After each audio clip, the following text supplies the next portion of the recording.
ਤੇ ਉਧਰ ਯੂਪੀ ਦੇ ਸੀਐਮ ਯੋਗੀ ਆਦਿੱਤਿਆਨਾਥ 27 ਜਨਵਰੀ ਨੂੰ ਚੰਡੀਗੜ੍ਹ ਦੇ ਵਿੱਚ ਸਬ ਮੀਟ ਕਰਨ ਜਾ ਰਹੇ ਨੇ, ਜਿਸ ਦੇ ਵਿੱਚ ਪੰਜਾਬ ਅਤੇ ਹਰਿਆਣਾ ਦੇ ਉਦਯੋਗਪਤੀ ਵੀ ਸ਼ਾਮਲ ਹੋਣਗੇ, ਜਿਸ ਦੇ ਵਿੱਚ ਇੰਡਸਟਰੀ ਹਿੱਸਾ ਲੈਣ ਜਾ ਰਹੀ ਹੈ।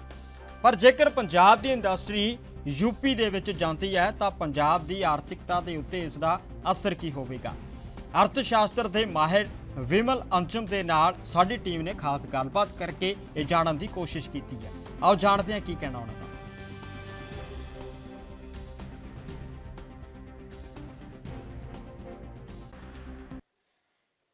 यूपी ਦੇ ਮੁੱਖ ਮੰਤਰੀ ਪੰਜਾਬ ਦੇ ਵਿੱਚ ਆਣਗੇ, ਚੰਡੀਗੜ੍ਹ ਵਿਖੇ ਆ ਰਹੇ ਨੇ ਔਰ 27 ਜਨਵਰੀ ਨੂੰ ਇੱਕ ਵੱਡਾ ਸਮਿਟ ਹੋਣ ਜਾ ਰਿਹਾ ਹੈ ਇੰਡਸਟਰੀ ਨੂੰ ਲੈ ਕੇ। ਸਾਡੇ ਨਾਲ ਇਸ ਵੇਲੇ ਗੱਲ ਕਰਨ ਦੇ ਲਈ ਇਕਨੋਮਿਸਟ ਮੌਜੂਦ ਹੈ, ਜਾਣਦੇ ਨੇ ਕਿ ਆਖਿਰ ਕਿਸ ਤਰੀਕੇ ਦੇ ਅਸਰ ਜਿਹੜਾ ਕਿਸ ਪੂਰੀ ਇਕਨੋमिक्स ਦੇ ਉੱਪਰ ਪੈਣਗੇ। सर, चंडीगढ़ ਦੇ ਵਿੱਚ योगी कैबिनेट के 3 मंत्री होंगे और खुद वो होंगे, समिट कराया जा रहा है। इकोनॉमिक्स की अगर बात की जाए, आप इकोनॉमिस्ट हैं, किस तरीके का असर इसके ऊपर पड़ेगा? इसको अगर हम लंबे हिसाब से देखें, जब हमने जीएसटी लगाया तो जीएसटी लगाते समय गवर्नमेंट ने बोला था कि 5 साल तक का जो रिवेन्यू डिफिक्स होगा वो गवर्नमेंट ऑफ इंडिया बियर करेगा, जो कि 2022 में ख़त्म होने जा रहा है। तो जो स्टेट्स 2022 के बाद का प्लान करेंगे वो सर्वाइव करेंगे। तो मुझे लगता है कि आदित्यनाथ जी ने जो डिसीजन लिया वो एक बहुत ही बेहतरीन डिसीजन होगा। अगर वो पंजाब में आते हैं, देखिए पंजाब एक प्रॉस्पर स्टेट था। प्रॉस्पर स्टेट होने के 2 रीज़न थे, एक एग्रीकल्चर सेक्टर था, दूसरा इंडस्ट्री था। पंजाब का बहुत सारा इंडस्ट्री ऑलरेडी शिफ्ट हो चुका है। अभी यहाँ पर 3-4 बड़े बड़े प्लेयर हैं। सोनालिका ट्रैक्टर्स वाला है, टेक्सटाइल इंडस्ट्री एक बहुत बड़ा हब है, और साइकिल इंडस्ट्री अभी यहाँ पर है, जो मेजर प्लेयर्स में इसमें बात की जाए। अगर इन मेजर प्लेयर्स में से अगर वो यहाँ से 20-30-40% भी शिफ्ट करने में कामयाब हुए तो ये पंजाब के लिए एक बहुत बड़ा सेटबैक होगा और यूपी के लिए एक कारगर सिद्ध होगा। उसका रीज़न क्या है कि जैसे ही कोई इंडस्ट्री आएगा सर, इंडस्ट्री में हम रिवेन्यू पार्ट को ना देखें, सिर्फ टैक्स कितना लेके आएगा, उसके साथ साथ वो वहाँ के लोगों को कितना रोज़गार देगा। जब वो वहाँ के लोगों को रोज़गार देगा तो साथ के साथ कंजम्पशन बेस पे उनको जीएसटी रेवेन्यू इंक्रीज होगा, लोगों को इनकम आएगा तो वो भी लोग टैक्स पे करेंगे और प्रोस्पेरिटी डेवलप होगा। अभी देखने में क्या आया था कि जो पंजाब के सेक्टर से हमारा जो टेक्सटाइल इंडस्ट्री था उसका एक बहुत बड़ा investment part out of country जा रहा है।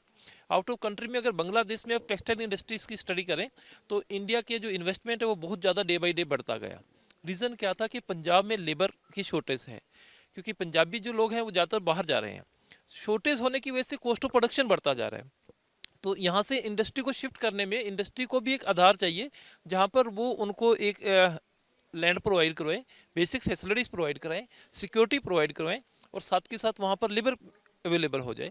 तो आज यूपी में केवल लेबर नहीं है, यूपी एक अच्छे एजुकेशन सेक्टर, टेक्निकल सेक्टर में डेवलप कर रहे हैं। मुझे लगता है कि वहाँ पर स्किल्ड, सेमी स्किल्ड और हर तरह की लेबर वहाँ पर अवेलेबल होगी।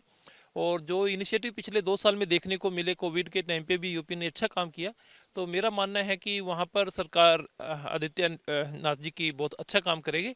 और अगर उसने यहाँ पर इनको कोई कारगर कोई प्लेटफॉर्म दिया कि कोई इंसेंटिव दे दिया जाए कि हम आपको कंसेशनल लैंड देंगे या इलेक्ट्रिसिटी देंगे या कोई गारंटी देंगे, तो पंजाब के लिए सेटबैक होगा और यूपी के लिए एक बहुत अच्छा कदम होगा। अगर ये पंजाब से अगर इंडस्ट्री जाती भी है, अगर वो कामयाब हो जाते हैं, जैसे अभी समिट कराया जा रहा है उसमें अगर उनको कुछ फ़ायदा, तो पंजाब की इकोनॉमिक्स के ऊपर किस तरीके का असर पड़ेगा? अभी के हालातों की बात की जाए, सरकार को बने अभी 8-9 महीने हो चुके हैं, अभी इकोनॉमिक्स की बात की जाए, आप इकोनॉमिस्ट है, किस तरीके की इकोनॉमिक्स इस समय पंजाब की है? अगर वो जाते हैं तो कैसे हालात हो जाएंगे और कितना असर पड़ेगा? पंजाब के टोटल बजट पे अगर नज़र डालें तो आपको पता लगेगा कि लगभग 25% ऑफ द बजट रेवेन्यू में इंटरेस्ट जाता है। इतना बड़ा डेट्स इनके ऊपर स्टैंड करता है। और अभी जो मैंने अभी आपको बोला कि 17 से 22 तक का जो जीएसटी डिफिक्स था वो गवर्नमेंट ऑफ इंडिया ने बियर करना था। अब 22 के बाद का तो गवर्नमेंट ऑफ इंडिया बियर नहीं करेगा। तो अगर पंजाब कोई एक यूनिट भी वहाँ से जाता है तो पंजाब के पास अपना रेवेन्यू भी नहीं होगा। जीएसटी में जब डिक्लाइन आएगा तो उनके लिए सरकार चलाना तक मुश्किल हो जाएगा, क्योंकि यहाँ पर बेसिक सोर्स ऑफ इनकम क्या रहेगा? एग्रीकल्चर है, आपको ने बहुत सारे प्रॉमिस किए हैं कि हम उनको एमएसपी देंगे, स्टेट वाइज देंगे, क्रॉप्स इंक्रीज करेंगे। एक तरफ तो आपके ऊपर उसका साइकोलॉजिकल प्रेशर होगा। पंजाब एक बॉर्डर एरिया है, आपके पास सिक्योरिटी का चार्जेस होगा, तो रेवेन्यू का नया सोर्स कौन सा बना? जो था आपका तो वो भी जा सकता है। और मेरा ऐसा मानना है कि पंजाब से इंडस्ट्री शिफ्ट करेगा, क्योंकि पंजाब में इलेक्ट्रिसिटी चार्जेस हैं वो बहुत हाई हैं। और जैसे इन्होंने बोला कि हमने व्हीकल सेक्शन को वो 300 यूनिट्स फ्री किया, तो अल्टीमेटली उसका बर्डन किसके ऊपर बढ़ेगा? हमने वुमेन को 1000 रुपीज़ देना, तो उस सारे के सारे सोशल जो आप एक्टिविटीज़ करें उसका बर्डन किसके ऊपर बढ़ेगा? तो मिडिल क्लास उससे जाए सफ़र करता है। और जब मिडिल क्लास सफ़र करता है तो वहाँ पर इनसिक्योरिटी ज़्यादा बढ़ जाती है, और जैसे जैसे इनसिक्योरिटी बढ़ेगी वो थ्रेट हमेशा हमेशा इंडस्ट्रियलिस्ट के लिए होती है। तो पंजाब में जो इंडस्ट्रियलिस्ट है वो सेफर साइड की तरफ नहीं जा रहा है। तो मेरे को मानना है कि रेवेन्यू डिफिक्स पंजाब के लिए होगा ही होगा, और दूसरी थ्रेट भी है, इनसिक्योरिटी बढ़ेगी डे बाई डे। तो पंजाब को इसके बारे में सोचना चाहिए। सर, पंजाब सरकार कहती है कि हम इन्वेस्ट कर रहे हैं पंजाब में, हम इंडस्ट्री को लेकर आ रहे हैं। जो प्रेजेंट इंडस्ट्री है वो जाती है, नई इंडस्ट्री आती है, तो कैसे सिनेरियोज बनते हैं, इकोनॉमिक्स पे कैसा असर पड़ता है? जब नई भी इंडस्ट्री आती है और पुरानी जाती है, दोनों रहती है, तब कैसे सिनेरियोज होते हैं? माननीय प्रकाश सिंह बादल जी के टाइम पे बहुत सारे एमओयूज हुए थे, पंजाब में इन्वेस्टमेंट हुआ था। न्यू चंडीगढ़ में काफ़ी प्रोजेक्ट्स लगे थे, उनमें से एक ही प्रोजेक्ट अभी तक आया है, टाटा ने जो एक हॉस्पिटल किया, बाकी अभी तक नहीं हो पाया। क्यों नहीं हो पाया? जब हम उनको वादे करते हैं तब बात कुछ और होती है। कैप्टन अमरिंदर सिंह जी का सरकार आया, उन्होंने भी सबमिट किया, परंतु पंजाब में कौन सा नया यूनिट आया? एक यूनिट का नाम बताइए आप, क्यों नहीं आया? उसके पीछे रीज़न है। उसके पीछे रीज़न क्या है कि हमारे यहाँ पर लैंड कॉस्ट काफ़ी हाई है, हमारे यहाँ पर इलेक्ट्रिसिटी हाई है, लेबर हमारे पास है नहीं, तो कैसे इंडस्ट्री चलाएंगे आप? ऊपर से एक सकारात्मक जो एनवायरनमेंट है वो नहीं है। हमारे यहाँ पर तो थोड़ा सा रिलीजन बेस के ऊपर डिस्प्यूट हो जाता है तो 10-10 दिन इंडस्ट्री बंद करनी पड़ती है। तो इनसिक्योरिटी तो डे बाई डे बढ़ता जा रहा है, और जब तक एक सौहार्दपूर्ण माहौल नहीं बनेगा तो आपको सिक्योरिटी होती है। तो इस गैप को जो स्टेट पूरा करने की, फुलफिल करने की कोशिश करेगा, तो बहुत बड़ा चैलेंज है पंजाब के लिए।